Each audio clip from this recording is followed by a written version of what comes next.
You are most welcome to my channel Grammar School 26। আশা করি তোমরা সবাই খুব ভালো আছো। আজকে আমি তোমাদের সাথে আলোচনা করব রাইট ফর্ম অফ ভার্বস নিয়ে। এই রাইট ফর্ম অফ ভার্ব এমনভাবে আমি তোমাদের সাথে উপস্থাপন করব যাতে তোমরা এটা খুব সহজে বুঝতে পারো এবং কোনোদিনও ভুলে না যাও। আমি অনেক ভিডিওতে দেখেছি, অনেক বইয়ে দেখেছি, তারা এই বিষয়টি এমনভাবে উপস্থাপন করেছে যা মনে রাখা খুবই কষ্টকর। যেমন তারা 1 নম্বর নিয়মে বলছে যে এমনটি থাকলে ভার্বের প্রেজেন্ট ফর্ম ব্যবহার করতে হবে।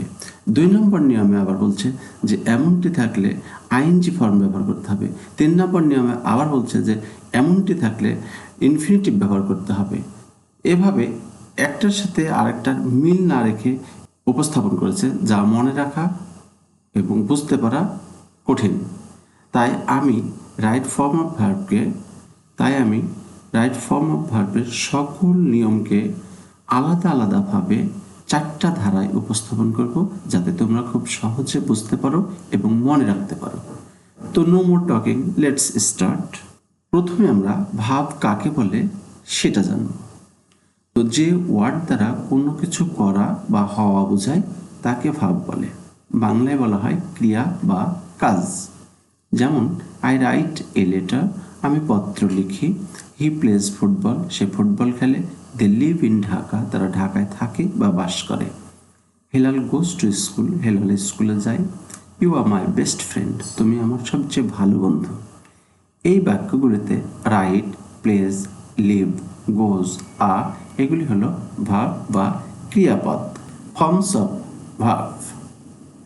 ভার্বের সাধারণত 5টি ফর্ম থাকে। 1 নম্বর বেস ফর্ম বা রুট ফর্ম, যাকে V1 বলা হয়, যেমন গো, সি, রাইট।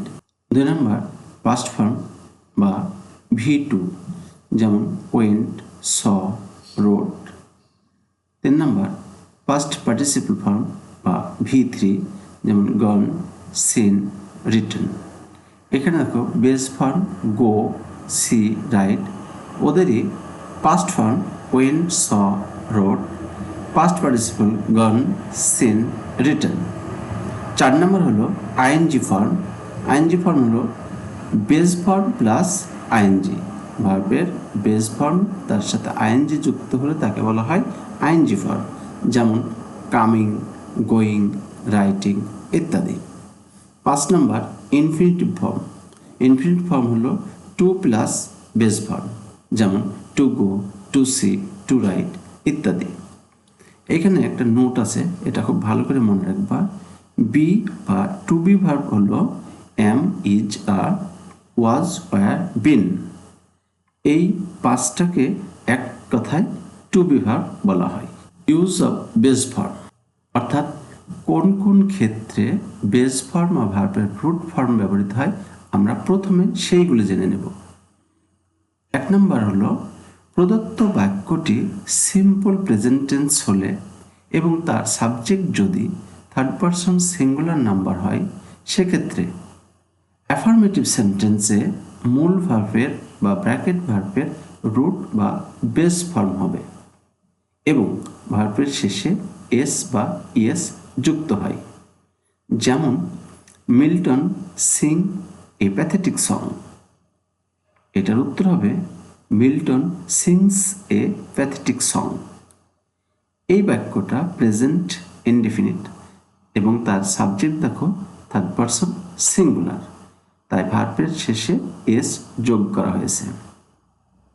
এখন তোমরা যদি থার্ড পারসন সিঙ্গুলার এগুলি না বোঝো, তাহলে পার্সনের উপর আমার একটা ভিডিও আছে, সেখানে পার্সন সম্পর্কে বিস্তারিত আলোচনা করা হয়েছে। পার্সন কাকে বলে, পার্সন কত প্রকার, থার্ড পারসন কাকে বলে, ফার্স্ট পারসন কাকে বলে, সেকেন্ড পারসন কাকে বলে, কিভাবে চেনা যায় ইত্যাদি সম্পর্কে বিস্তারিত আলোচনা করা হয়েছে। ওই ভিডিওটা দেখলে পার্সন সম্পর্কে তোমরা ভালো বুঝতে পারবে। নেগেটিভ সেন্টেন্সে সাবজেক্টের পর ডাজ নট বা ডাজন্ট বসে। প্রেজেন্ট ইনডিফিনিট টেন্সের নেগেটিভ যদি বাক্যটা থাকে তখন আমরা ডাজন্ট বা ডাজ নট বসাবো সাবজেক্টের পরে। যেমন Milton not sing A pathetic song, এখানে দেখো নট দিয়ে দিয়েছে, তাই আমাদের বলা হচ্ছে এটাকে নেগেটিভ করো।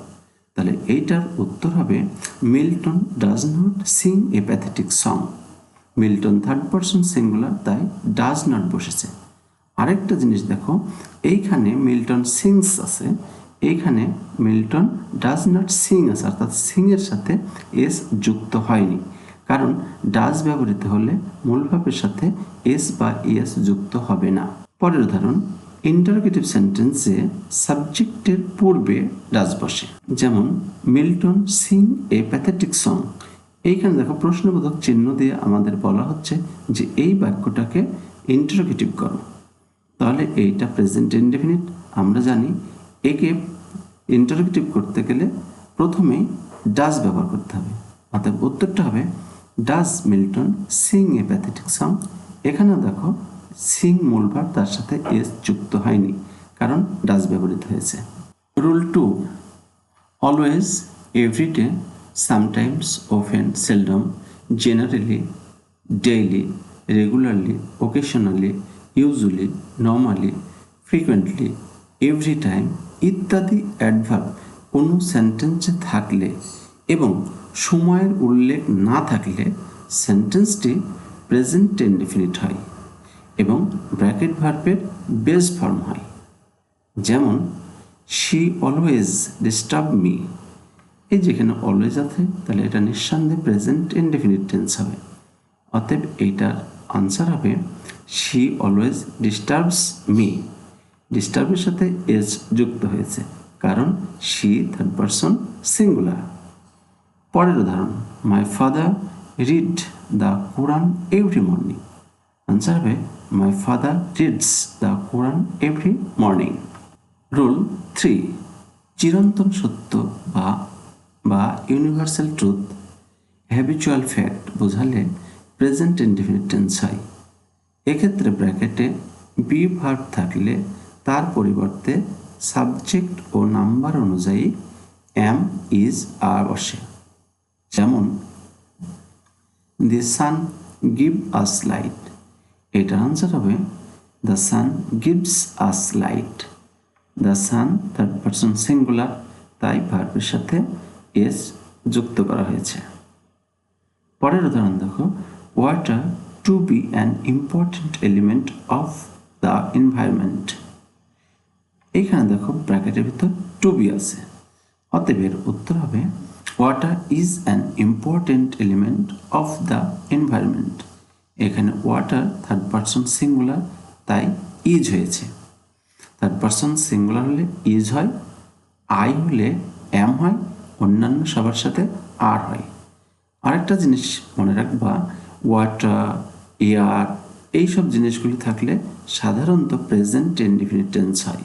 রুল 4, বাক্যে সাহায্যকারী ভার্ব হিসেবে ডু, ডাজ, ডিড এবং may, might, can, could, shall, should, will, would, must, let, need, dare, ought to, use to ইত্যাদি মডাল অক্সিলারি ব্যবহৃত হলে এদের পর সর্বদা ব্র্যাকেট ভার্বের বেস ফর্ম হয়। যেমন হি গো টু স্কুল রেগুলারলি, এই বাক্যটাকে ইন্টারোগেটিভ করতে হবে, অতএব এর আনসার হবে does he go to school regularly. এই যে রেগুলারলি আছে, তাই বাক্যটা প্রেজেন্ট ইনডেফিনিট। আর আমরা আগেই জেনেছি প্রেজেন্ট ইনডেফিনিটের ইন্টারোগেটিভ করতে হলে সাবজেক্ট থার্ড পারসন সিঙ্গুলার হলে প্রথমে ডাজ ব্যবহার করতে হবে, তাই এখানে ডাজ ব্যবহার করা হয়েছে। 2 নম্বরে, Helal not go to college yesterday. Yesterday থাকলে পাস্ট ইনডেফিনিট টেন্স হয়, তাই এইটা নেগেটিভ করতে বলা হচ্ছে। এটা নেগেটিভ হবে Helal did not go to college yesterday, কারণ পাস্ট ইনডেফিনিটের নেগেটিভ করার সময় সাবজেক্ট পরে ডিড নট ব্যবহার করতে হয় এবং মূল ভার্বের প্রেজেন্ট ফর্মে হবে। পরের উদাহরণ, you should never tell a লাই। এখানে দেখো এই যে শুড, এটা মডাল অক্সিলারি, এখানেও মূল ভার্বের কোনো পরিবর্তন হবে না, অর্থাৎ বেস ফর্মে থাকবে। অতএব এটার আনসার হবে you should never tell a lie. Rule number 5, auxiliary ভার্ববিহীন বাক্যকে নেগেটিভ বা ইন্টারোগেটিভ করার সময় অক্সিলারি ভার্ব হিসেবে ডু, ডাজ, ডিড নিতে হয় এবং মূল ভার্বের বেস ফর্ম হয়। যেমন Salam not go to school every day, এটা নেগেটিভ হবে Salam does not go to school every day. They not meet me yesterday, answer হবে they did not meet me yesterday. এটা নেগেটিভ করার সময় আমরা জানি ডিড নিতে হয়, কারণ এটা পাস্ট ইনডেফিনিট টেন্স। পরেরটা you meet her last week, এটা ইন্টারোগেটিভ করতে হবে, অতএব সাবজেক্টের পূর্বে ডিড ব্যবহার করতে হবে, কারণ এটা পাস্ট ইনডেফিনিট টেন্স। লাস্ট থাকলে last week, last month, last year থাকলে পাস্ট ইনডেফিনিট টেন্স হয়। অতএব এটার আনসার হবে did you meet her last week. দেখো এখানে প্রত্যেকটারই মূল ভার্ব বেস ফর্মে আছে, এই যে গো, মিট, মিট, শুধু সাহায্যকারী ভার্বের চেঞ্জ হয়েছে। রুল 6, ইন্টারোগেটিভ ওয়ার্ডস যেমন whose, why, where, when, what, whom, how এরপর প্রশ্নসূচক চিহ্ন থাকলে টেন্স অনুযায়ী এ সকল ওয়ার্ডের পরে অক্সিলারি ভার্ব বসে এবং এরপর সাবজেক্ট বসে। প্রেজেন্ট ইনডেফিনিট টেন্স হলে do, does, past indefinite tense হলে ডিড এবং ফিউচার ইনডেফিনিট হলে শ্যাল বা উইল বসে। এক্ষেত্রেও মূল ভার্বের বেস ফর্ম বসে, যেমন when they start for Dhaka tomorrow, এইটা ইন্টারোগেটিভ করতে হবে, অতএব এইটার আনসার হবে when will they start for Dhaka tomorrow. এইটা ফিউচার টেন্স, তাই উইল ব্যবহৃত হয়েছে ডাব্লিউএইচ কোশ্চেন ওয়ার্ডের পরেই, তারপরে দেখো যে সাবজেক্ট, তারপরে মূল ভার্বের প্রেজেন্ট ফর্ম। পরের উদাহরণ হোয়ার হি গো এভরিডে, এটা প্রেজেন্ট ইনডেফিনিট, এটার আনসার হবে where does he go every day. পরেরটা why you go there yesterday, এটা পাস্ট ইনডেফিনিট, এটার ইন্টারোগেটিভ হবে why did you go there yesterday. Rule 7, list দ্বারা দুটি ক্লোজ যুক্ত হলে লিস্টের পরবর্তী সাবজেক্টের পরে শুড বসে এবং মূল ভার্বের বেস ফর্ম হয়। এখন ক্লোজ কাকে বলে? ক্লোজকে বলা হয় খণ্ড বাক্য বা বাক্য অংশ। যেমন walk fast lest you miss the train, এই যে লেস্ট আছে, তারপরে সাবজেক্ট, তারপরে মূল ভার্ব আছে, অতএব এইটার আনসার হবে walk fast lest you should miss the train.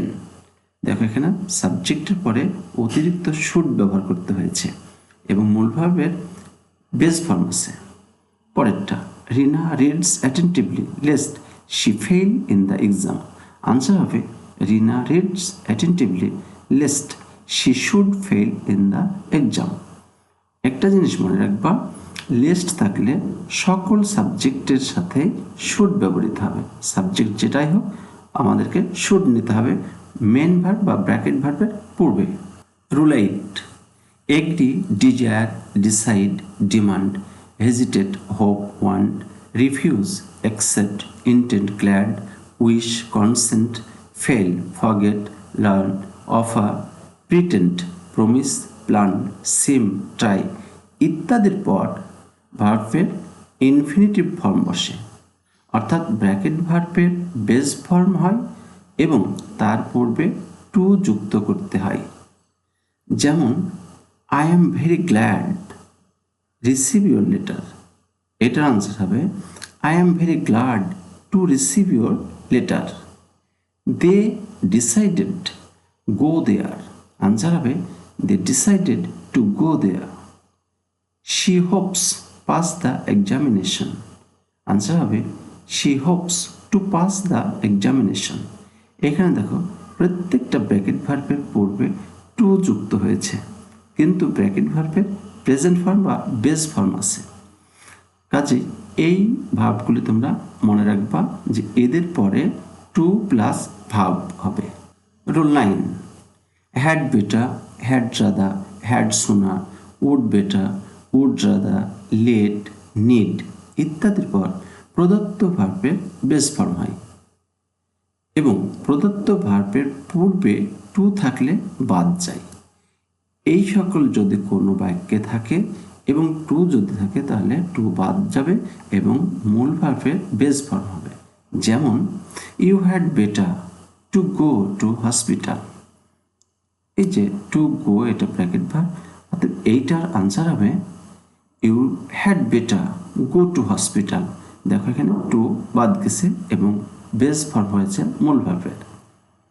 I will not let you to enter my room. এটার আনসার হবে I will not let you enter my room. To enter হবে না। You need not to buy the dress. Answer হবে you need not buy the dress, only buy. To বাদ গেছে। Rule 10, first কন্ডিশনালে দুটো ক্লোজে ভার্বের present form হয় এবং main ক্লোজের bracket ভার্বের পূর্বে পার্সন অনুযায়ী শ্যাল বা উইল বসবে। এখন আমাদের জানতে হবে ফার্স্ট কন্ডিশনাল কখন কাকে বলে। If plus subject plus V1 থাকলে তাকে ফার্স্ট কন্ডিশনাল বলা হয়। যেমন if you work hard you shine in life. এই বাক্যটা হচ্ছে ফার্স্ট কন্ডিশনাল। এই যে ইফ তারপর সাবজেক্ট তারপরে ভার্বের বেস ফর্ম বা প্রেজেন্ট ফর্ম আছে, এটাই হচ্ছে ফার্স্ট কন্ডিশনাল। আর এই যে ইউ শাইন ইন লাইফ এটা হচ্ছে মেন ক্লোজ। আর ইফ ইউ ওয়ার্ক হার্ড এটাকে বলো, এইটুকু হলো সাবঅর্ডিনেট ক্লোজ। এই বাক্যটার আনসার হবে if you work hard you will shine in life. I will not go out if it rain. এইখানে দেখো মেন ক্লোজের সাথে আমাদের উইল দেওয়া আছে, সাবঅর্ডিনেট ক্লোজে প্রেজেন্ট ফর্ম আছে ভার্বের এবং এটা প্রেজেন্ট ইনডেফিনিট টেন্স। তাই এটার আনসার হবে I will not go out if it rains. কারণ আমরা জানি ফার্স্ট কন্ডিশনালে দুই পাশেই ভার্বের প্রেজেন্ট ফর্ম থাকবে এবং মেন ভার্বের সাথে শ্যাল বা উইল থাকবে।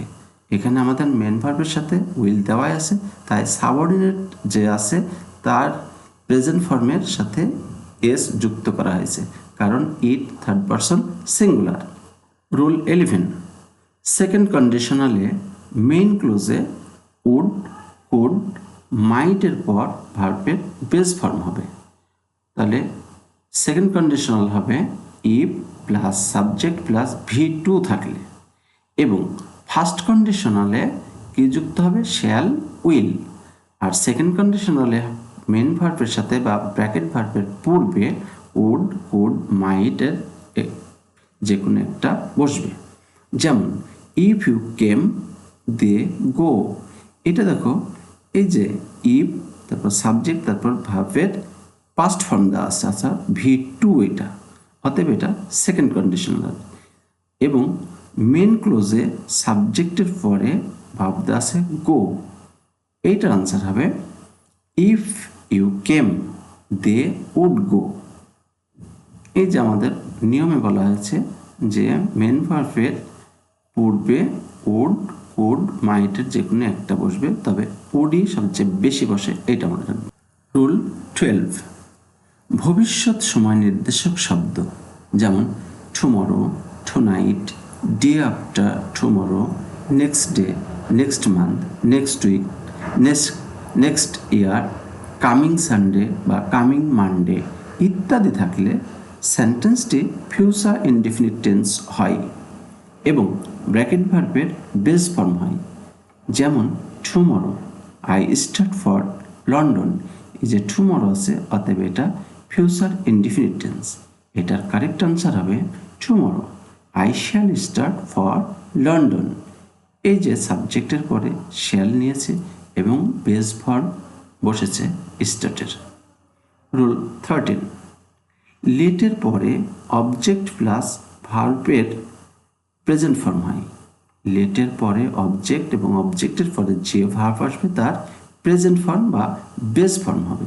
যেমন they let her to sing a song. এটা আনসার হবে they let her sing a song. এই যে সাবজেক্ট, লেট, তারপরে অবজেক্ট, তারপরে ভার্বের বেস ফর্ম টু বাদ যাবে। Let him to do whatever he likes. Answer হবে let him do whatever he likes.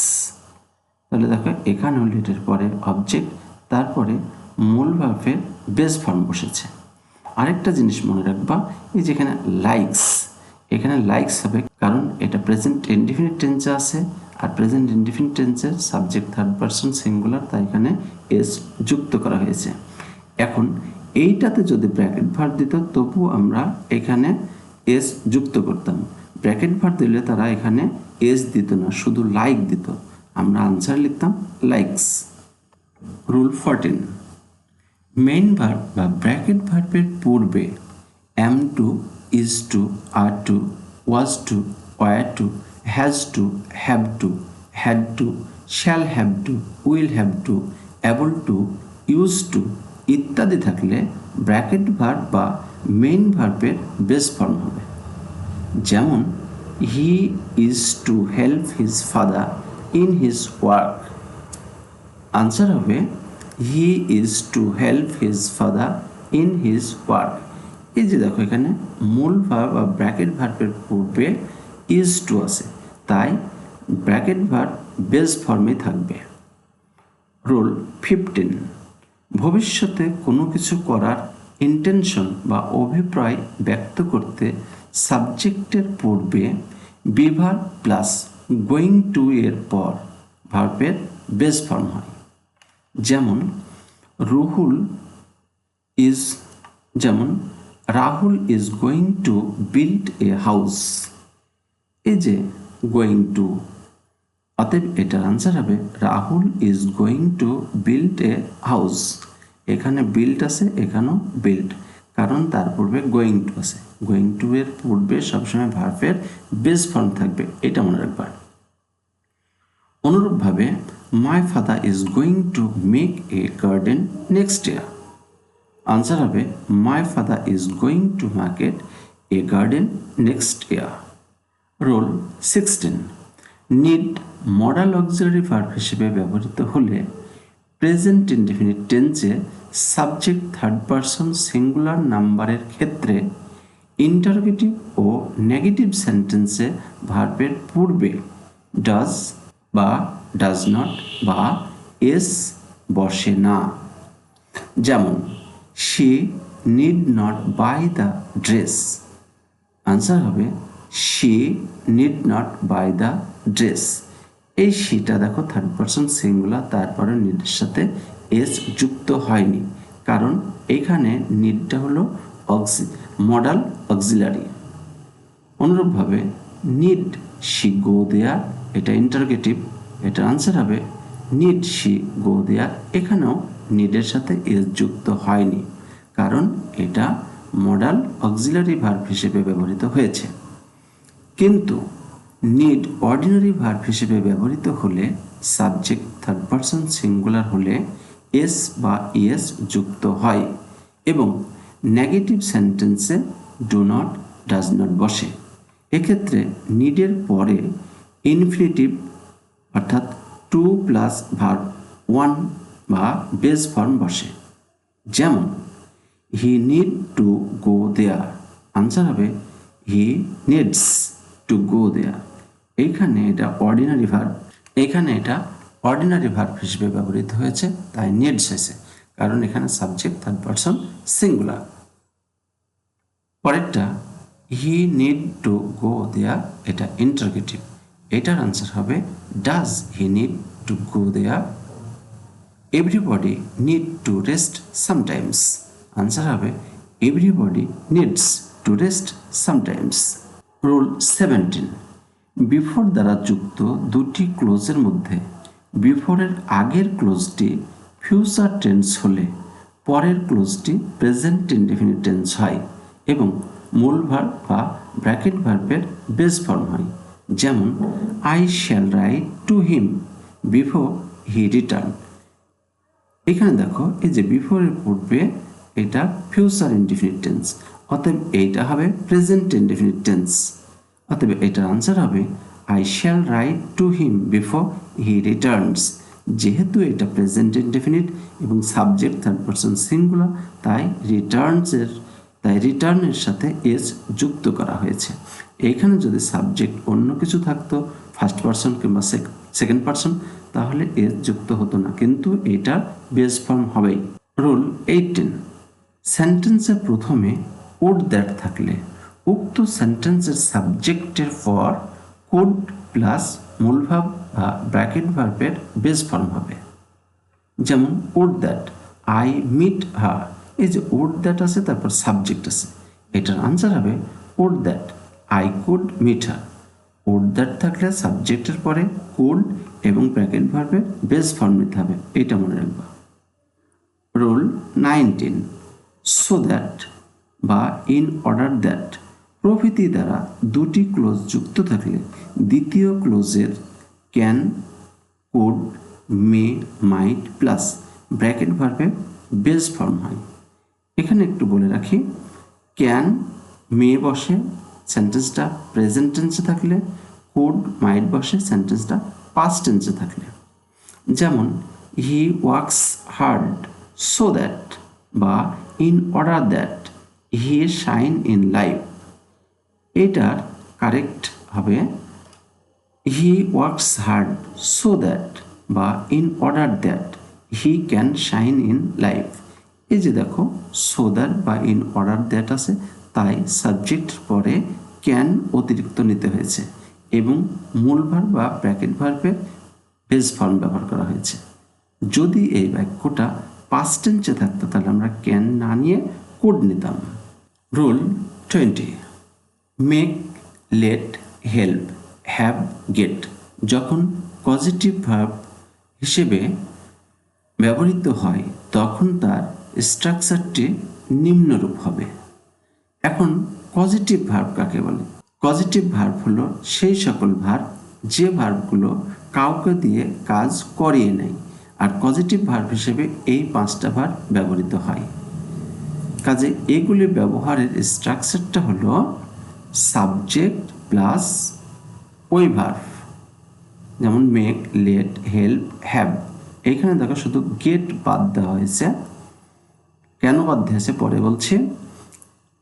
Plus personal object অর্থাৎ ব্যক্তিবাচক অবজেক্ট প্লাস ভার্বের বেস ফর্ম, অর্থাৎ সাবজেক্টের পরে এই ভার্বের যে কোনো একটি থাকলে তারপরে ব্যক্তিগত অবজেক্ট থাকলে ভার্বের বেস ফর্ম হবে।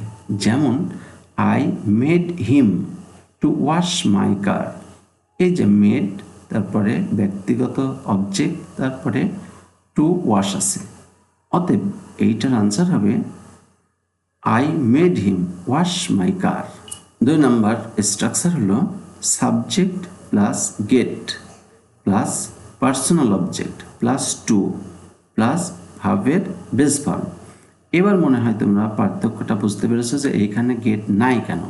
এইখানে দেখো টু বসবে না, কিন্তু গেট ব্যবহৃত হলে টু বসবে ব্র্যাকেট ভার্বের পূর্বে। যেমন I got him to wash my car, answer হবে I got him to wash my car. এইখানে দেখো টু আছে আর এইখানে দেখো টু নাই, তাহলে মনে রাখবা মেক, লেট, হেল্প, হ্যাভ ব্যবহৃত হলে টু বসবে না, আর গেট ব্যবহৃত হলে টু বসবে, কিন্তু উভয় ক্ষেত্রে ব্র্যাকেট ভার্বের বেস ফর্ম বসবে। Structure 3, subject plus make, let, get, help, have plus impersonal object. এইখানে আছে পার্সোনাল অবজেক্ট, এইখানে আছে ইম্পার্সোনাল অবজেক্ট অর্থাৎ বস্তুবাচক অবজেক্ট প্লাস ভার্বের পাস্ট পার্টিসিপল ফর্ম, অর্থাৎ ব্যক্তিবাচক অবজেক্ট হলে ভার্বের বেস ফর্ম, আর যদি বস্তুবাচক অবজেক্ট হয় তখন ভার্বের পাস্ট পার্টিসিপল ফর্ম বা V3 বসবে। যেমন আই গট মাই কার বা দি কার। এখানে দেখো এই যে গটের পরে বস্তুবাচক অবজেক্ট কার বা দি কার বসেছে, অতএব এই বাক্যটার উত্তর হবে আই গট মাই কার বা দি কার ওয়াশড। এই যে টু ওয়াশ আছে এটা ওয়াশড হবে পাস্ট পার্টিসিপল। রুল 21, দ্যাট দুটি ক্লোজকে যুক্ত করলে দ্যাটের পূর্বের ক্লোজটির মূল ভাব পাস্ট ফর্মে থাকলে এবং দ্যাটের পরের ক্লোজে tomorrow, next day, next week, next month, next year, the following day, in future, coming day ইত্যাদি থাকলে ব্র্যাকেট ভার্বের বেস ফর্ম হবে এবং তার পূর্বে উড বা শুড বসাতে হবে। যেমন she said that she buy a mobile set next week. এখানে দেখো এই যে দ্যাটের পূর্বে ভার্বের পাস্ট ফর্ম আছে এবং নেক্সট উইক আছে, অতএব এটার আনসার হবে she said that she would buy a mobile set next week. এই যে বাইয়ের পূর্বে অতিরিক্ত উড নিতে হয়েছে এবং বেশিরভাগ ক্ষেত্রে উড ব্যবহৃত হয়, কিন্তু পরের ক্লোজটি অর্থাৎ দ্যাটের পরের ক্লোজটি চিরসত্য হলে ব্র্যাকেট ভার্বের বেস ফর্ম হবে এবং তার পূর্বে উড বা শুড বসাতে হবে না। যেমন he said that the moon give us light. এখানেও দেখো দ্যাটের পূর্বে একই ভার্ব অর্থাৎ সেড আছে, অর্থাৎ ভার্বের পাস্ট ফর্ম আছে। এই পাশে আছে the moon give us light, এইটুকু চিরসত্য কথা, অতএব এইটার উত্তর হবে he said that the moon gives us light. এইটা প্রেজেন্ট ইনডিফিনিট টেন্সে হয়েছে, কারণ চিরসত্য কথা সবসময় প্রেজেন্ট ইনডিফিনিট টেন্সে হয়ে থাকে, তাই এখানে গিভের সাথে এস যুক্ত করা হয়েছে, কারণ the moon third person singular. পরের উদাহরণ, she said that honesty B the best policy. এখানেও দেখো একই ভার্ব আছে, তারপরে আছে অনেস্টি এবং ব্র্যাকেট ভার্ব আছে বি। এইটার আনসার হবে she said that honesty is the best policy. তো আশা করি ভিডিওটা তোমাদের ভালো লেগেছে এবং বুঝতে পেরেছ কোথায় কোথায় শুধু বেস ফর্ম হবে। আমি শুধু এইটাই দেখালাম, আগামী ভিডিওতে দেখাবো কোথায় কোথায় আইএনজি ফর্ম হবে। এভাবে ধারাবাহিকভাবে আমি রাইট ফর্ম অফ ভার্বের ভিডিওগুলি দেব এবং অন্য যে কোনো ভিডিওর চেয়ে এটা অবশ্যই এক্সেপশনাল, তোমাদের জন্য অবশ্যই সহজ হবে এবং মনে থাকবে ভালো। তো যদি ভিডিওটা ভালো লাগে তাহলে অবশ্যই সাবস্ক্রাইব করবা, লাইক করবা। কোনো জায়গায় বুঝতে না পারলে অবশ্যই ডিসক্রিপশনে সেটা লিখবা, আমি সেখানে আবার তোমাদের বোঝানোর চেষ্টা করব। তো সবাই ভালো থেকো, আল্লাহ হাফিজ।